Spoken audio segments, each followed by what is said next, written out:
अगर आप मेरी सारी वीडियो देखना चाहते हैं तो चैनल को सब्सक्राइब कर और साइड में दिए गए बेल आइकन को दबाकर ऑल नोटिफिकेशन पे क्लिक कर लेना। हे गाइज, कैसे हो आप लोग। This is Nilesh. मैं आपका नीलेश भैया बहुत बहुत स्वागत करता हूं आपका Nilesh academy class 10th YouTube channel पे। दोस्तों, अभी जो ये आप स्क्रीन पे देख रहे हो ये आप लोग के यूपी बोर्ड क्लास 10th का बोर्ड परीक्षा 2023 का बोर्ड द्वारा, जी हाँ मेरे दोस्तों, ऑफिशियली यूपी बोर्ड द्वारा जारी साइंस का मॉडल पेपर है।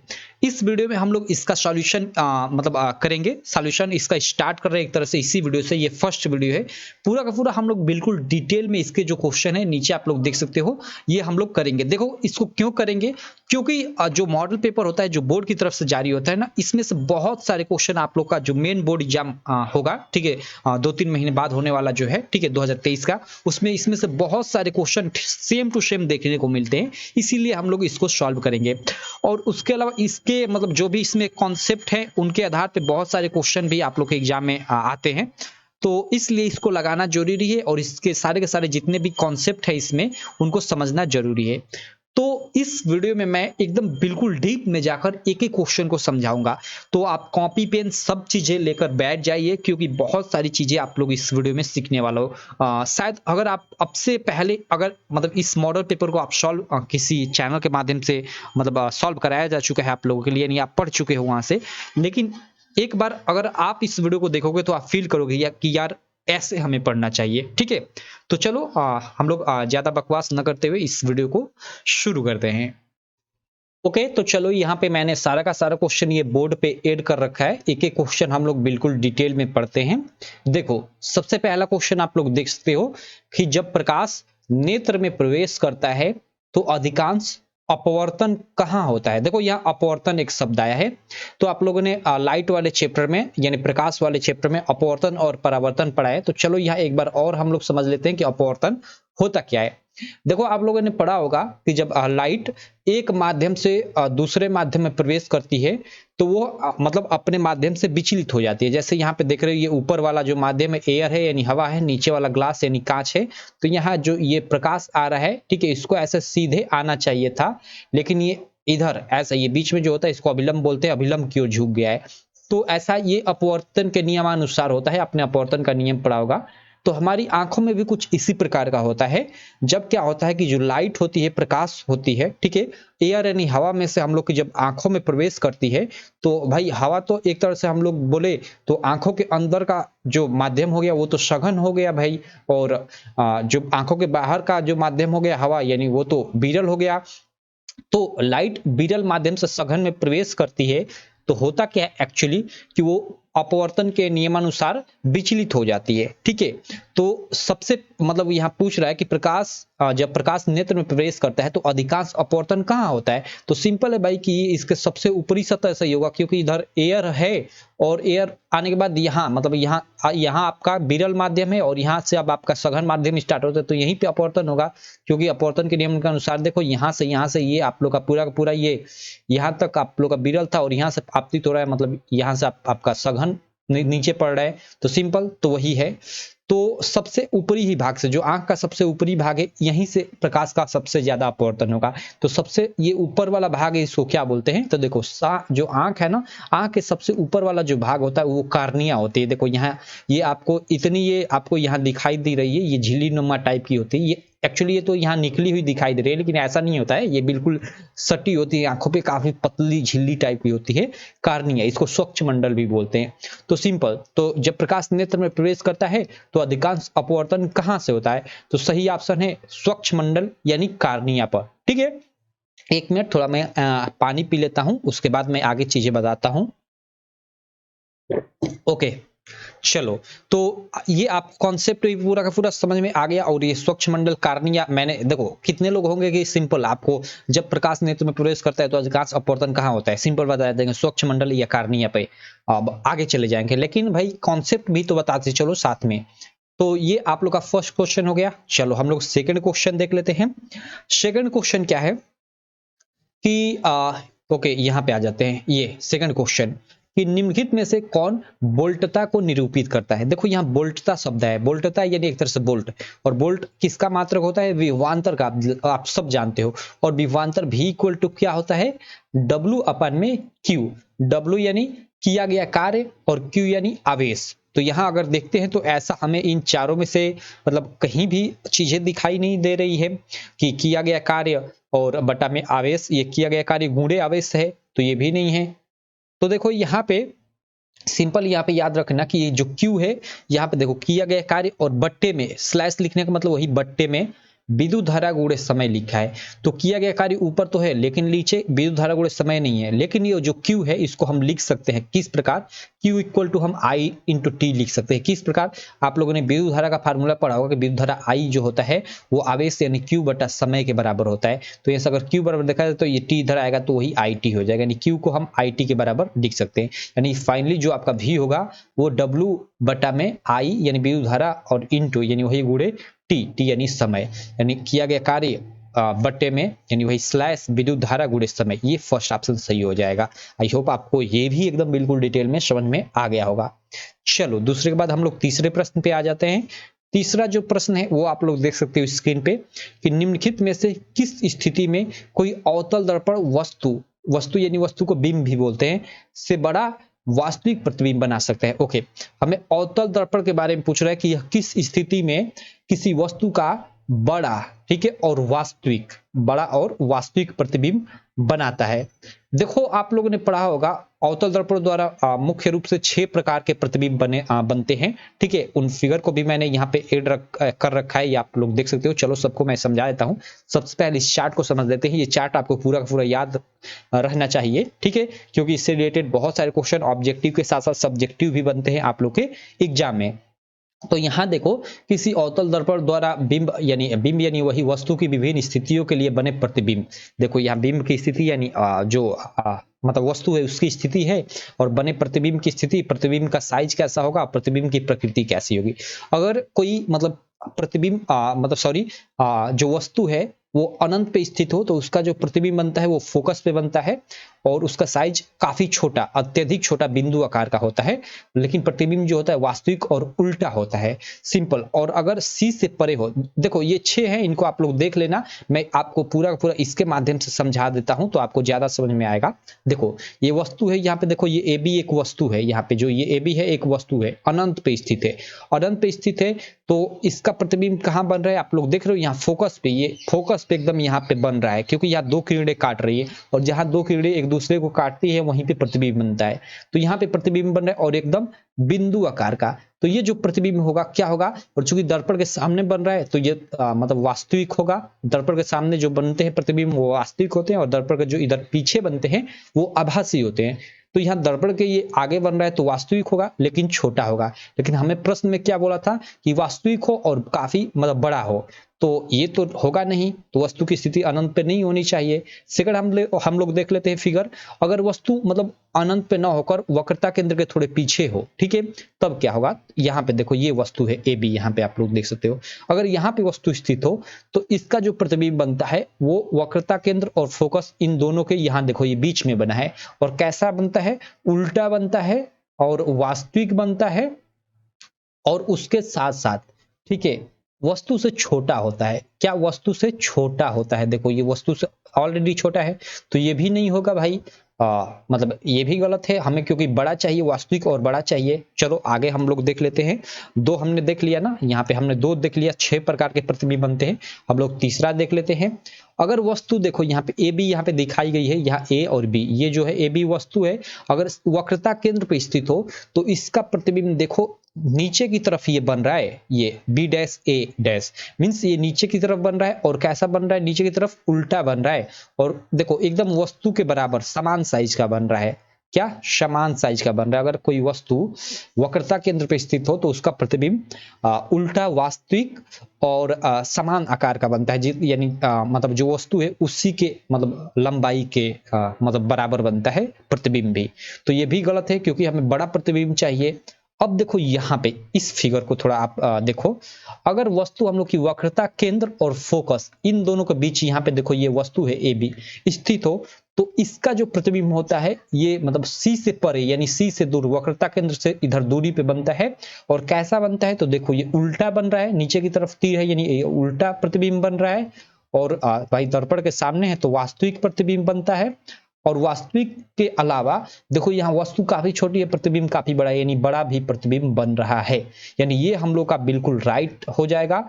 यानी हम लोग का जो क्वेश्चन था यहाँ पे कि निम्नलिखित में से किस स्थिति में अवतल दर्पण वस्तु यानी जो वस्तु है वो उसका बड़ा और वास्तविक प्रतिबिंब बना सकती है। तो जब मतलब जो वस्तु है वो कहाँ स्थित हो, वो सी से परे यानी वक्रता केंद्र से थोड़ा इधर दूरी पे स्थित हो तब, सॉरी नहीं सी और एफ के बीच स्थित हो, सी और एफ के बीच स्थित हो, क्योंकि यहाँ हमने देखा सी और एफ के बीच स्थित हो तभी मतलब बड़ा मतलब सॉरी ये नहीं है फिगर यहाँ पे, ये मतलब यहाँ पे सी और एफ के बीच स्थित हो तभी बड़ा प्रतिबिंब बनेगा।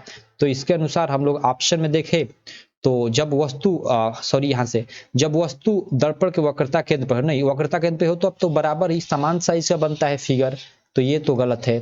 जब वस्तु दर्पण के ध्रुव और फोकस के बीच हो, दर्पण के ध्रुव और फोकस के बीच, दर्पण के ध्रुव और फोकस के बीच, ओके ये वाला फिगर अभी हमने नहीं देखा। ये दर्पण के ध्रुव और फोकस के बीच यानी ये दर्पण का ध्रुव है, ये फोकस, इसके बीच अगर कोई वस्तु हो तो भाई पीछे बनता है प्रतिबिंब और मतलब ये बड़ा बनता है, लेकिन भाई ये तो आभासी बनता है, तो ये गलत है। हमें वास्तविक प्रतिबिंब के बारे में पूछा है। और एक और प्रतिबिंब बनता है, चलो इसको भी हम लोग डिस्कस कर लेते हैं। अगर वस्तु मतलब फोकस पे स्थित रहे तो उसका जो प्रतिबिंब होता है वो अनंत पे बनता है। तो ये 6 प्रकार के प्रतिबिंब बनते हैं। तो क्वेश्चन के अनुसार हम लोग देख लेते हैं। लेकिन यहाँ पे भी ये भी देखना कि मतलब अगर सी तथा एफ के बीच वस्तु स्थित हो तो उसका प्रतिबिंब सी से थोड़ा मतलब वक्रता केंद्र से दूर बनता है, बड़ा बनता है, और वास्तविक और उल्टा बनता है। लेकिन एफ पर स्थित हो तब भी मतलब प्रतिबिंब अत्यधिक विवर्धित यानी बड़ा बनेगा, वास्तविक तथा उल्टा बनेगा। इन दो स्थितियों में बड़ा बनेगा प्रतिबिंब। और इस स्थिति में भी मतलब पी तथा एफ यानी पोल ध्रुव और फोकस के बीच भी वस्तु स्थित हो तो उसका बड़ा प्रतिबिंब बनेगा, लेकिन आभासी प्रतिबिंब बनेगा। तो ये तो गलत हो गया। और ये तीनों छोटे और समान साइज के, तो ये गलत हो गया। ये दोनों ऑप्शन सही हो सकता है। मतलब वस्तु अगर सी यानी वक्रता केंद्र और फोकस के बीच स्थित हो अथवा फोकस पे स्थित हो। तो ऑप्शन के अनुसार हमने ये तो पहला गलत छाट लिया। जब वस्तु दर्पण के ध्रुव और फोकस के बीच स्थित हो तो ये भी गलत है, इसका तो आभासी प्रतिबिंब बन जाएगा भाई।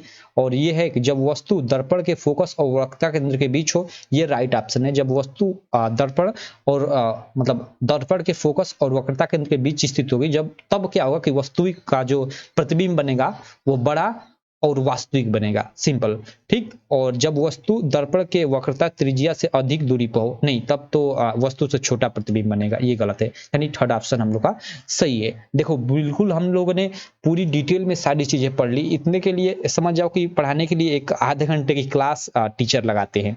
तो चलो कोई दिक्कत नहीं, हम लोग का ये तीसरे प्रश्न का तीसरा ऑप्शन सही हो जाएगा। हम लोग चौथा प्रश्न देख लेते हैं। चौथा प्रश्न इधर आ जाते हैं। चौथा प्रश्न ये देखो, काफी महत्वपूर्ण प्रश्न, और शायद ये आप लोगों ने कॉन्सेप्ट मुझे नहीं पता कि आप लोगों ने पढ़ा होगा कि नहीं। चलो इसको भी बताता हूँ, लेकिन उससे पहले एक बार थोड़ा और पानी पी लेता हूँ, 1 मिनट।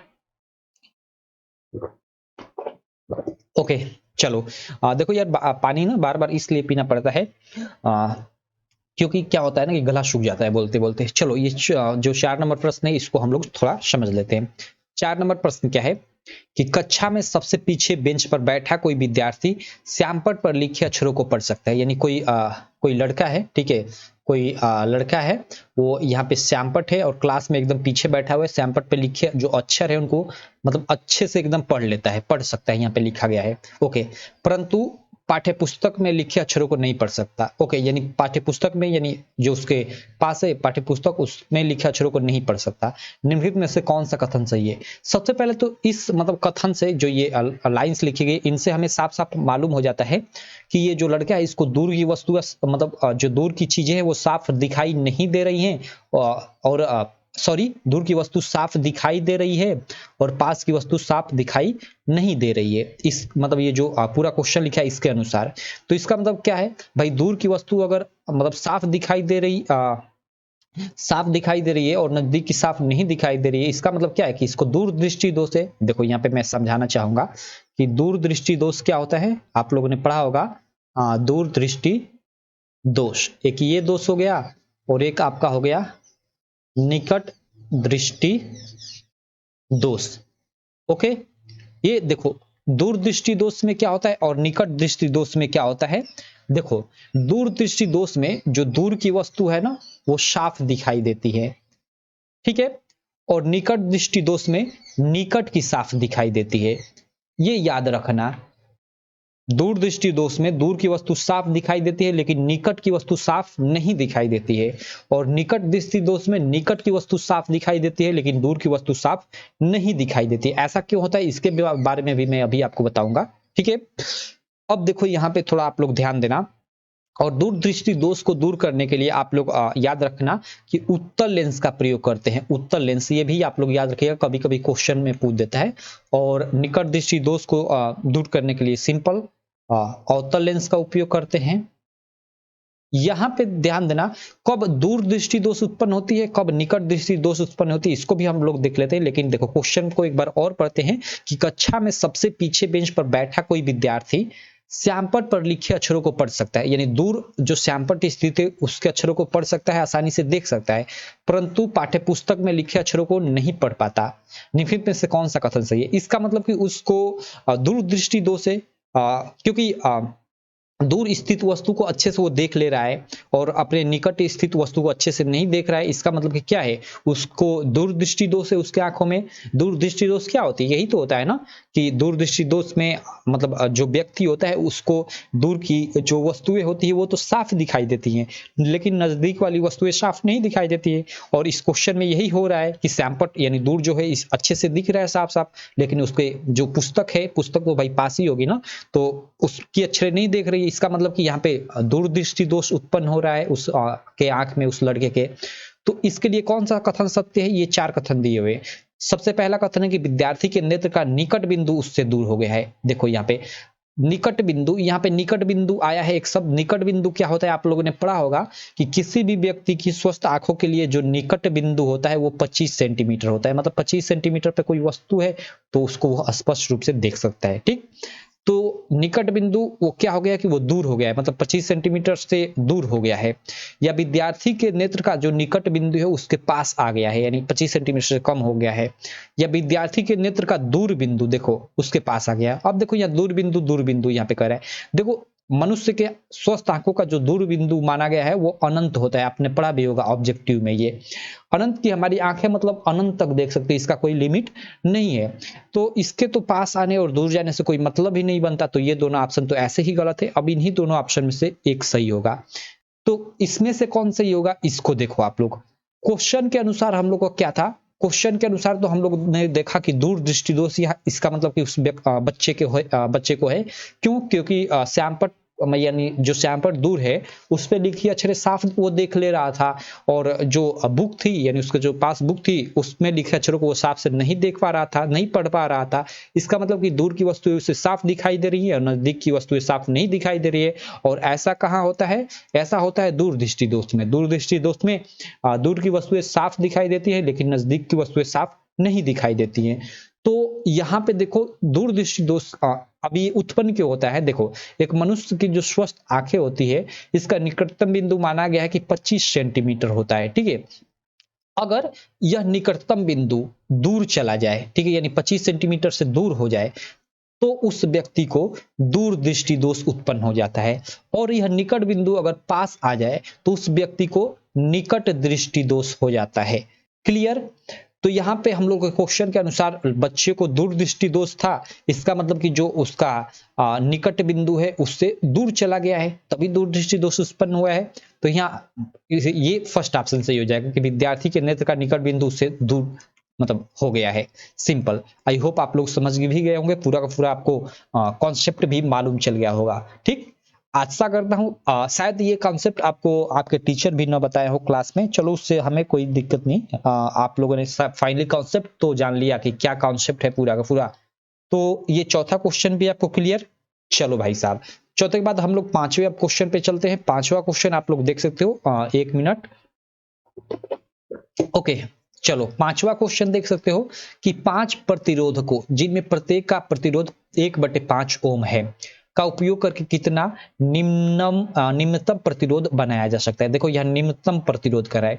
देखो हम लोग के 5 प्रतिरोध है, यहाँ 5 करा है, यानी R1, R2, R3, R4 ये 5 प्रतिरोध है, और R5 ये 5 क्या है, प्रतिरोध है। और इनमें प्रत्येक का जो प्रतिरोध है वो 1/5 ओम है। ये भी 1/5, ये भी 1/5, ये भी 1/5, ये भी 1/5 और ये भी 1/5। पांचों का मतलब मान 1/5, 1/5, 1/5 और ओम ओम यहाँ पे मैं लिख देता हूँ ऐसे। ओम आप लोग फिगर बना लो, चलो कोई इसकी बनाने की जरूरत नहीं है, ऐसे तो मैं ऐसे ही आपको समझाने के लिए लिख दिया, ठीक है। तो ये बोल रहा है कि इनको हम लोग मतलब किस प्रकार इनका उपयोग करेंगे कि हमें निम्नतम प्रतिरोध प्राप्त हो। तो देखो आप लोग सिंपल याद रखना कि निम्नतम प्रतिरोध प्राप्त करने के लिए हम लोग जो प्रतिरोध होते हैं, प्रतिरोधों को हम लोग समांतर क्रम में जोड़ते हैं। किस क्रम में, समांतर क्रम में। और समांतर क्रम का फार्मूला क्या होता है, वो होता है कि 1/r equal to 1/r1 plus 1/r2 plus 1/r3 dot dot जितने भी प्रतिरोध है 1/rn में लिख देता हूं, हम लोग ले लेते हैं। ये समांतर क्रम का फार्मूला होता है। और अधिकतम प्रतिरोध प्राप्त करने के लिए हम लोग क्या यूज करते हैं, श्रेणी क्रम मतलब श्रेणी क्रम संयोजन का यूज करते हैं। इसमें श्रेणी क्रम संयोजन में जो तुल्य प्रतिरोध R होता है वो क्या होता है, R1 plus R2 plus R3 dot dot RN, यानी जितना प्रतिरोध होता है उन सबको हम लोग जोड़ देते हैं। इसको मतलब तो हम लोगों को यह निम्नतम प्रतिरोध पूछ रहा है कि निम्नतम प्रतिरोध बनाया जा सकता है। तो भाई मतलब इन सबको जब हम लोग समांतर क्रम में जोड़ेंगे तो हम लोग का निम्नतम प्रतिरोध प्राप्त हो जाएगा। तो चलो हम लोग इसको मतलब समांतर क्रम में सबको जोड़ते हैं। यहाँ मैं इनको थोड़ा इरेज कर लेता हूँ, 1 मिनट, ये वाला इरेजर ले लेता हूँ और उसके बाद इन सबको हम लोग जोड़ते हैं, देखते हैं क्या हमें मिलता है, ठीक है। देखो यहाँ पे 1 मिनट, देखो हम लोग का समांतर क्रम संयोजन 1/r इक्वल टू क्या हो जाएगा, 1/r1 plus 1/r2 plus 1/r3 plus 1/r4 plus 1/r5। मैंने 5 इसलिए लिया क्योंकि यहाँ 5 प्रतिरोधक हमें बोल रहा था। अब देखो थोड़ा दूसरा कलर मैं ले लेता हूँ, यहाँ पे ये वाला ले लेता हूँ। यहाँ से हम लोग का 1/r इक्वल टू क्या हो जाएगा, वो होगा 1 और बटे में R1 का मान भाई वो 1/5, R2 का भी मान 1/5, R3 सबका 1/5 1/5 1/5 मान है। तो सबके जगह पे हम 1/5 रखते जाएंगे, प्लस 1/5। देखो हम ये ऊपर वाला 1 है, ये ऊपर वाला ये ऊपर 1 है, और नीचे बटे में R1 की जगह 1/5, ये नीचे, यहाँ पे R2 की जगह नीचे 1/5, ठीक है। इसमें आप कंफ्यूज मत होना। प्लस 1/5 में लिखते जाता हूँ, 3 हो गया ना, ये हम लोग का 1 4 और ये 5, पांचों हम लोग के प्रतिरोधक हो गए। अब यहाँ ध्यान देना 1 2 3 4 5, अब इनको हम जोड़ेंगे तो 1/r इक्वल टू क्या हो जाएगा, यहाँ पे ध्यान देना। अगर ऐसा होता है ना तो हम लोग क्या करते हैं, कुछ इस प्रकार का आता है, तो आप लोग जानते हो कि इसको हम लोग ये जो नीचे वाला होता है इसको ऊपर ले जाकर पलट कर गुणा कर देते हैं। यानी ये 1 है तो ये 1 का 1 उसी तरह, और गुणे ये ऊपर जाकर पलट कर गुणा हो जाएगा, यानी 5/1 हो जाएगा। सिंपल इसी तरह ये सब होगा। तो इसको सॉल्व हम लोग करेंगे तो 5 एकम 5, यानी इस पूरे का मान 5 प्राप्त होगा। प्लस इसको भी उसी तरह हल करेंगे तो 5, प्लस इसको भी हल करेंगे तो 5, प्लस इसको भी, मतलब सबको हल कर लेंगे पांचों को तो 5 हर जगह प्राप्त हो जाएगा। यानी यहाँ से हम लोग का फाइनली अगर देखा जाए तो 1/r इक्वल टू क्या आ जाएगा, इस पांचों को 5 10 15 20 25 आ जाएगा, ठीक है। लेकिन हमें r का तो मान ज्ञात करना था, हमें मतलब तुल्य मतलब कुल प्रतिरोध ज्ञात करना था। तो यहाँ 1/r इक्वल टू 25 है, तो यहाँ से देखो ये इधर गुणा होगा तो 25r और 25 इधर आएगा तो 1/25 हो जाएगा।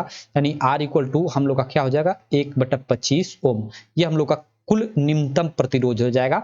यानी 5 प्रतिरोधकों को, जिनमें प्रत्येक का प्रतिरोध 1/5 ओम है, को निम्नतम प्रतिरोध मतलब कितना बनाया जा सकता है, तो 1/25 ओम बनाया जा सकता है। तो ये आप लोग का ये वाला ऑप्शन सही हो जाएगा। सिंपल।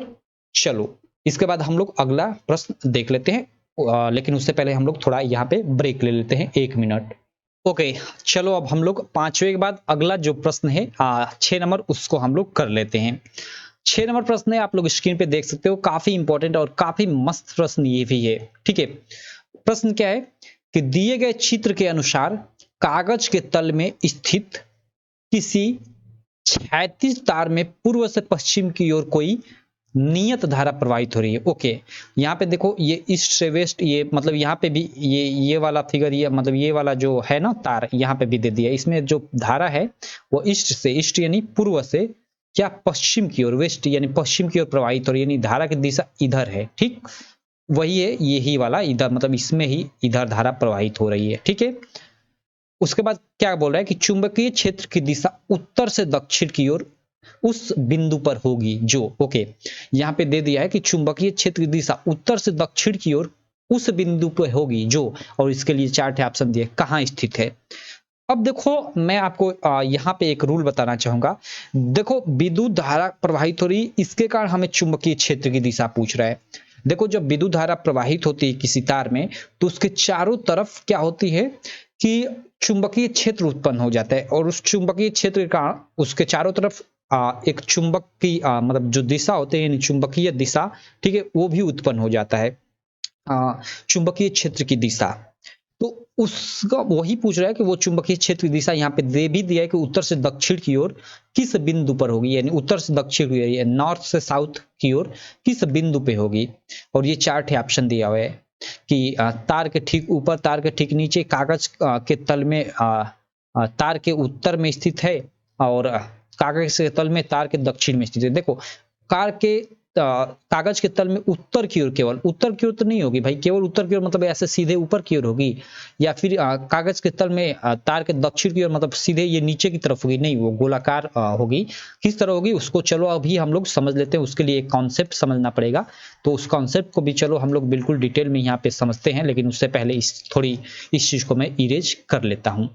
यहाँ पे देखो, यहाँ आगे चलते हैं। यहाँ पे देखो, यहाँ पे हम लोग क्या होता है कि विद्युत धारा के कारण उत्पन्न चुंबकीय जो क्षेत्र होता है उसकी दिशा हम लोग जो बाएं हाथ का अंगूठे का नियम होता है उसके द्वारा ज्ञात करते हैं। यहाँ फिगर में आप लोग देख सकते हो कैसे ये नियम क्या कहता है कि जिधर धारा प्रवाहित हो रही है, ठीक है, अपने बाएं हाथ को ऐसे मतलब आप मतलब संयोजित कर लो कि जो अंगूठा हो उस दिशा में हो जाए। देखो यहाँ अंगूठा उस दिशा में है, मतलब ये मान लो ये मतलब तार है, इसमें धारा प्रवाहित हो रही है, करंट यहाँ पे लिखा हुआ है, तो करंट इसमें प्रवाहित हो रही है। तो कुछ इस प्रकार देखो इसको फोल्ड किया गया है अपने बाएं हाथ यानी सीधे हाथ को। तो यहाँ पे देखो ये मतलब अंगूठा धारा की दिशा में हो गया है ना। तो यहाँ देखो मतलब धारा की दिशा में हो गया, तो ये जो उसके अलावा जो 4 अंगुलियां बचती हैं, देखो ये कुछ उसको इस प्रकार आप मतलब मोड़ लो, तो उनकी देखो दिशा जिस तरफ होगी, ठीक है, उसी तरह क्या होगी कि जो मैग्नेटिक फील्ड यानी चुंबकीय क्षेत्र होगा, ठीक है, उस चुंबकीय क्षेत्र की दिशा होगी। तो देखो यहाँ पे दिखाया गया कि चुंबकीय क्षेत्र की दिशा इस तरफ होगी। ठीक, तो ये जो हम लोग का तार है ये बीच वाला, ठीक है, इसको यहाँ पे भी इस तार को दिखाया गया है कि इसकी दिशा किधर है, इधर है, ईस्ट से वेस्ट की तरफ यानी पूर्व से पश्चिम की तरफ। तो इसकी दिशा किस तरफ होगी, सॉरी इसके कारण मतलब जो चुंबकीय क्षेत्र की दिशा है विद्युत धारा के कारण किधर होगी, तो उसको समझने के लिए इसके माध्यम से हम लोग समझ लेते हैं। इसी फिगर को अगर मैं ऐसे पलट दूं तो भी हो जाएगा, लेकिन चलो यहाँ पे मैं आपको पलट कर दिखाता हूँ। देखो हम लोग का क्या था, यहाँ पे देखो ये हम लोग का एक रॉड था, रॉड या तार था, जिसमें हम लोग की विद्युत धारा जो आई थी इधर प्रवाहित हो रही थी। ये हम लोग का ईस्ट था और इधर वेस्ट था, यानी पूर्व से पश्चिम की ओर प्रवाहित हो रही थी।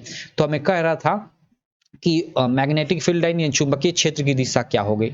तो देखो इसको मैं इसी प्रकार का बनाता हूँ, 1 मिनट, ये फिगर को यहाँ पे देखो, यहाँ पे मैं इसको ऐसे मोड़ लिया, और यहाँ पे देखो, यहाँ पे इस फिगर को आप लोग देख सकते हो। देखो अगर इसको कुछ इस प्रकार आप पकड़ लेते हो, देखो अपने सीधे हाथ से कुछ इस प्रकार पकड़ लेते हो, यहाँ पे जो फिगर दिखाया गया है आप लोग देख सकते हो, इस प्रकार पकड़ते हो, तो यहाँ पे आप लोग देख रहे हो, यहाँ पे अंगूठा ये धारा की दिशा में चला जा रहा है, और धारा हम लोग का मतलब एक्चुअल जो फिगर था उसमें इसी तरह तो प्रवाहित हो रहा था, हाँ इस तरफ। तो देखो यहाँ पे मतलब हम लोग की धारा इसमें इस तरफ, करंट इस तरफ, ये तीर दिखाए गए मतलब इस तरफ प्रवाहित हो रही है।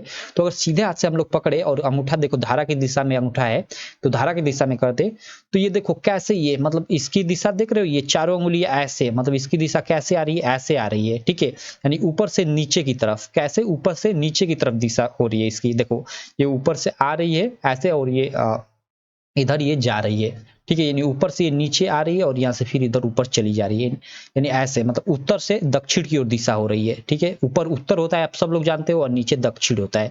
तो ऊपर से मतलब ये चारों उंगलियां देखो इधर ऊपर से आ रही हैं, और इधर मतलब नीचे आ रही है और फिर ऊपर चली जा रही है, यानी इसकी दिशा कुछ इस प्रकार होगी, यानी ऊपर से नीचे की तरफ, यानी नीचे की तरफ होगी।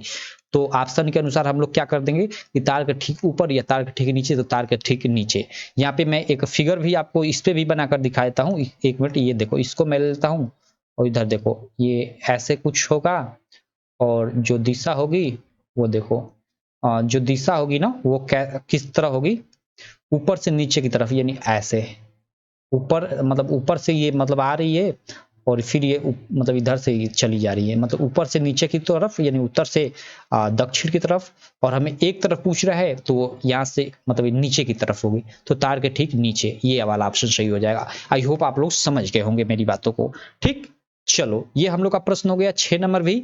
उसके बाद हम लोग 7 नंबर प्रश्न देख लेते हैं। 7 नंबर इधर प्रश्न क्या है, 6 के बाद हम लोग 7 नंबर प्रश्न है। आप लोग देख सकते हो कि निम्नलिखित में से किसके द्वारा अनंत पर स्थित किसी वस्तु का प्रतिबिंब अत्यधिक छोटा बनेगा। ओके, देखो ऑप्शन है अवतल दर्पण, केवल उत्तल दर्पण, केवल उत्तल लेंस, या फिर यहाँ अवतल दर्पण, उत्तल दर्पण, अवतल लेंस सभी।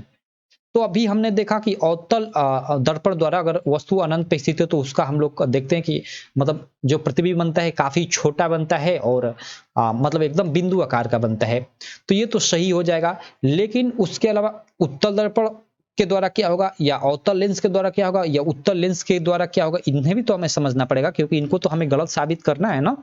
तो देखो मैं आपको बता दूं, यहां सीधे सीधे आप याद रखिएगा, चाहे अवतल दर्पण हो चाहे उत्तल दर्पण हो, चाहे अवतल लेंस हो चाहे उत्तल लेंस हो, सभी के द्वारा अनंत पे स्थित वस्तु का क्या होता है कि छोटा छोटा ही प्रतिबिंब बनता है। सिंपल, यहाँ पे देखो अत्यधिक छोटा बोल रहा था, तो आप लोग देख लेना ये छोटा ही प्रतिबिंब बनता है। तो ये तीनों ऑप्शन एक तरह से गलत हो जाएंगे, क्योंकि पूरा मतलब 100% तो ये ऑप्शन सही होगा, तो इसका ये घ ऑप्शन सही हो जाएगा। ठीक, चलो आई होप आप लोग 7वां प्रश्न भी समझ गए होंगे। इसके मतलब मैं फिगर पे नहीं जाता हूं, नहीं तो काफी बहुत ज्यादा टाइम लग जाएगा, तो ये आप लोग याद रखना। आगे हम लोग 8वां प्रश्न देखते हैं, और 8वें खंड में हम लोग क्या आ गए, उपखंड ख में आ गए। आप लोग जानते हो कि आप लोग की साइंस 3 पार्टों में विभाजित है। मैं आपको बता देता हूँ, शुरू में आप लोग के आपके शायद 1 से 5 तक शायद लेसन होंगे, ठीक है, यानी जिसमें रासायनिक अभिक्रिया एवं समीकरण, धातु अधातु, अम्ल क्षार लवण वाले जो चैप्टर हैं, कार्बन तथा उसके कार्बनिक यौगिक, ऐसे कर तो ये केमिस्ट्री इसको बोला जाता है, ये केमिस्ट्री के अंतर्गत आते हैं। ठीक है, और उसके बाद शायद बायोलॉजी वाला सेक्शन है ना, हाँ, बीच में, जिसमें आप मतलब जनन तंत्रों के बारे में, मतलब प्रजनन के बारे में, ठीक है, सब ये मतलब पढ़ते हो, जिसको आप जीव विज्ञान बोलते हो, वो मतलब बायोलॉजी के अंतर्गत आता है। ठीक है, और अंत में आप लोग जिसमें लाइट वेट वाला चैप्टर पढ़ते हो, विद्युत धारा वाला, ये सब आप लोग के चैप्टर, मानव नेत्र तथा रंग बिरंगा संसार, ये आप लोग के फिजिक्स के अंतर्गत आते हैं। तो ये आप लोग की 3 पार्ट में पूरी की पूरी साइंस की बुक बटी हुई है। तो इसमें से तीनों पार्ट से आप लोग का मतलब इसमें ऑब्जेक्टिव क्वेश्चन पूछेगा, जिसमें उपखंड क, ख और ग कर किया है। तो क में हमने लोगों ने देख लिया अभी तक दो देखा हमने, मतलब ये फिजिक्स से संबंधित थे सब प्रश्न। ठीक है, और अब ये जो प्रश्न होंगे उपखंड ख में, ये आपके केमिस्ट्री से संबंधित होंगे। ठीक है, और अंत में फिर हम खंड ग में देखेंगे तो आपको बायोलॉजी से संबंधित होंगे। तो चलो ये हम लोग खंड ख के प्रश्न देखते हैं। देखो पहला ही प्रश्न है इसमें, एक तरह से बोले तो 8वां प्रश्न है कि एक मिश्र धातु है, एक जो मिश्र धातु है, यहाँ पे मिश्रातु लिखा गया है, गलत है, क्वेश्चन में लिख दिया है मिश्र धातु। तो ये मिश्र धातु क्या है, एक तत्व है, एक यौगिक है, या एक समांगी मिश्रण है, या एक विषमांगी मिश्रण है। यहाँ पे थोड़ा आप लोग समझने की कोशिश करना है। यहाँ पे मैं आपको बता दूं, देखो मिश्र धातु क्या होती है, जैसे मतलब जो 2 या 2 से अधिक धातुओं से मिलकर कोई एक अलग धातु बन जाए। ठीक है, जैसे आप लोगों ने देखा होगा जो पीतल होती है ना, पीतल, ये मैं आपको बता दूं कि जो जिंक होता है, जिंक और प्लस जो तांबा होता है, इसका मिश्रण होता है, इसके मिश्रण से बनी होती है पीतल। और जो जिंक और तांबे का जो मिश्रण होता है वो क्या होता है, एक समांगी मिश्रण होता है। ठीक है, क्या होता है, समांगिक मिश्रण। तो ये क्या है, एक मिश्र धातु है, कैसा, एक तत्व है, एक यौगिक है, ये भी हम एक यौगिक तो बोल सकते हैं, लेकिन 100% ये सही ऑप्शन होगा कि एक समांगी मिश्रण होता है मिश्र धातु का। मतलब इसमें 2 या 2 से हम अधिक तत्व एक दूसरे में मिलाते हैं तो उसमें से उन दोनों का या किसी एक का गुण गायब हो जाता है। इसमें देखो जिंक और तांबा दोनों का गुण गायब होकर एक नया धातु पीतल बन जाता है। तो ये क्या है, एक प्रकार का समांगी ही मिश्रण ही इसको बोलेंगे। तो ये ग ऑप्शन सही हो जाएगा। ठीक है, चलो 8वें के बाद 9 नंबर हम लोग प्रश्न देख लेते हैं। काफी वेरी वेरी इंपॉर्टेंट प्रश्न है, काफी मजेदार प्रश्न है। ये शायद आप लोग की एनसीईआरटी का चौथा चैप्टर है ना, कार्बनिक यौगिक ऐसे कर है ना, जिसमें आप लोग एल्केन एल्काइन सब जो मेथेन एथेन प्रोपेन ब्यूटेन के बारे में पढ़ते हो, उसी का ये क्वेश्चन है। क्वेश्चन क्या है कि निम्नलिखित में से असंतृप्त हाइड्रोकार्बन को पहचानिए। ओके, असंतृप्त हाइड्रोकार्बन को पहचानना है। सबसे पहले तो ये असंतृप्त हाइड्रोकार्बन होता क्या है, इसको हम लोग समझ लेते हैं थोड़ा सा। देखो यहाँ पे मैं आपको थोड़ा 1 मिनट, इसके लिए हम लोग एक टूल का उपयोग करते हैं। मिनी टूल में मैं जाता हूँ, यहाँ बोर्ड ऑन बोर्ड। ओके, इसको मैं यूज करता हूँ। देखो यहाँ पे थोड़ा समझने की कोशिश करना आप लोग कि असंतृप्त हाइड्रोकार्बन क्या होता है। देखो हाइड्रोकार्बन सबसे पहले जो ये मजा नहीं आ रहा है यार, इसको मैं साइड रखता हूँ और इसी का एक सादा पेज ले लेता हूँ। 1 मिनट, ये हम लोग किस पेज पे है यार, ये भी पता नहीं चल पा रहा है। पेज नंबर 17 पे यहाँ मैं आता हूँ शुरू से। 1 मिनट, पेज नंबर 17 हम लोग ढूंढ लेते हैं ये, और एक हम लोग कॉपी ले लेते हैं। इसी का कॉपी ले लूँ क्या? चलो इसी का, चलो ये एक अलग ही आ गया। चलो इस पे ही हम लोग समझ लेते हैं। देखो यहाँ पे 1 मिनट, देखो हम लोग हाइड्रोकार्बन क्या होता है, सबसे पहले तो हमें हाइड्रोकार्बन के बारे में समझना पड़ेगा कि हाइड्रोकार्बन होता क्या है। ठीक है, हाइड्रोकार्बन, देखो जो मतलब यौगिक हाइड्रोजन और कार्बन से मिलकर बने होते हैं उनको हाइड्रोकार्बन बोला जाता है। और इसमें सामान्यतः जो हाइड्रोकार्बन होता है इसको 2 पार्ट में बांटा गया है। ठीक है, जो फर्स्ट पार्ट है उसको हम बोलते हैं एक संतृप्त हाइड्रोकार्बन, एक संतृप्त हाइड्रोकार्बन, संतृप्त हाइड्रोकार्बन, एक होता है असंतृप्त हाइड्रोकार्बन। अब देखो यहाँ पे संतृप्त जो हाइड्रोकार्बन होता है, इसमें जो मतलब आप पढ़े होंगे एल्केन एल्कीन एल्काइन 3, तो इसमें केवल एल्केन आता है संतृप्त हाइड्रोकार्बन में, और असंतृप्त हाइड्रोकार्बन में आप लोग का एल्कीन और एल्काइन दोनों आते हैं। ठीक है, अब देखो यहाँ पे, यहाँ से आप लोगों ने एल्केन में देखा होगा कि एल्केन में हम मतलब जो भी फार्मूले आते हैं इसके अंतर्गत उनमें हमेशा सिंगल बॉन्ड होता है।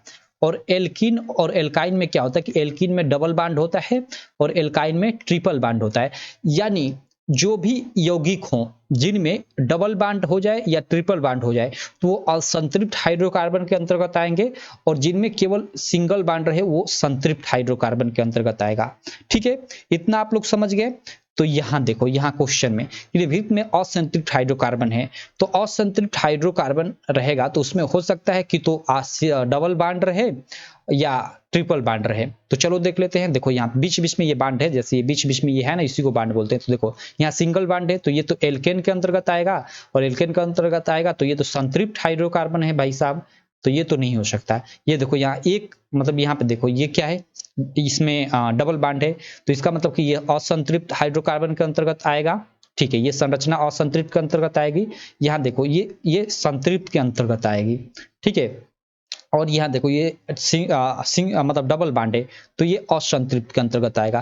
तो निम्नलिखित में से असंतृप्त हाइड्रोकार्बन को पहचानिए। तो असंतृप्त हम लोग का कौन कौन सा, एक बी है और एक डी है। ठीक है, और ये दोनों क्या है, संतृप्त है ये वाले। तो हम लोग का ऑप्शन ये दिया है, ये तो इसका कथन दिया है, इसमें से हम लोग का ऑप्शन ये दिया है कि ए तथा बी, बी तथा डी, सी तथा डी, बी तथा सी। तो सही ऑप्शन क्या हो जाएगा कि बी तथा डी, क्योंकि बी और डी ही क्या है, असंतृप्त हाइड्रोकार्बन है। ठीक है, बाकी आप ये चैप्टर पढ़े होंगे तो इसमें आप लोगों ने इसके बारे में बहुत ज़्यादा डिटेल में भी पढ़ा होगा। इसमें आईयूपीएससी नेमिंग भी आता है, अगर आप लोग कहोगे तो आईयूपीएससी नेमिंग पे भी मैं वीडियो बना दूंगा। बाकी अभी के लिए यहाँ पे यही चीज़ आप लोग समझो। क्वेश्चन नंबर 9 भी क्लियर। चलो क्वेश्चन नंबर हम लोग 9 के बाद 10 देख लेते हैं। क्वेश्चन नंबर 10 क्या है, आप लोग देखो यहाँ पे क्वेश्चन नंबर 10 है, आप स्क्रीन पे देख सकते हो कि ठोस कैल्शियम ऑक्साइड जल के साथ तीव्रता से अभिक्रिया कर कैल्शियम हाइड्रोक्साइड बनाता है। ओके, ठोस कैल्शियम ऑक्साइड बोल रहा है कि जल के साथ तीव्रता से अभिक्रिया कर कैल्शियम हाइड्रोक्साइड बनाता है। ओके, यहाँ पे अभिक्रिया देख लेते हैं। कैल्शियम ऑक्साइड यानी जिसको CaO बोलते हैं, ये अभिक्रिया करता है किससे, जल से, जल से अभिक्रिया करता है। तो जल हम लोग का क्या होता है, H2O, जल से अभिक्रिया कर क्या बनाता है, कैल्शियम हाइड्रोक्साइड यानी CaOH ट्वाइस, ये कैल्शियम हाइड्रोक्साइड होता है। और इसके अलावा देखो ये इसके अलावा उष्मा भी बनाता है, उष्मा का भी निर्माण करता है। ठीक है, प्लस उष्मा बनाता है तथा साथ में उष्मा उत्पन्न करता है, लिखा ही हुआ है यहाँ पे। तो ये इतना हो गया। इस प्रक्रिया को चूने का बुझना कहते हैं। देखो ये CaO होता है ना, ये इसको बोलते हैं बिना बुझा हुआ चूना, बिना बुझा हुआ चूना। और जब ये जल से अभिक्रिया कर लेता है तो भाई बुझ जाएगा एक तरह से। तो ये CaOH ट्वाइस होता है, कैल्शियम हाइड्रोक्साइड, इसको हम लोग बोलते हैं बुझा हुआ चूना। कैल्शियम ऑक्साइड CaO जो होता है बिना बुझा हुआ चूना होता है, और कैल्शियम हाइड्रोक्साइड यानी CaOH ट्वाइस ये बुझा हुआ चूना हो जाता है, सिंपल।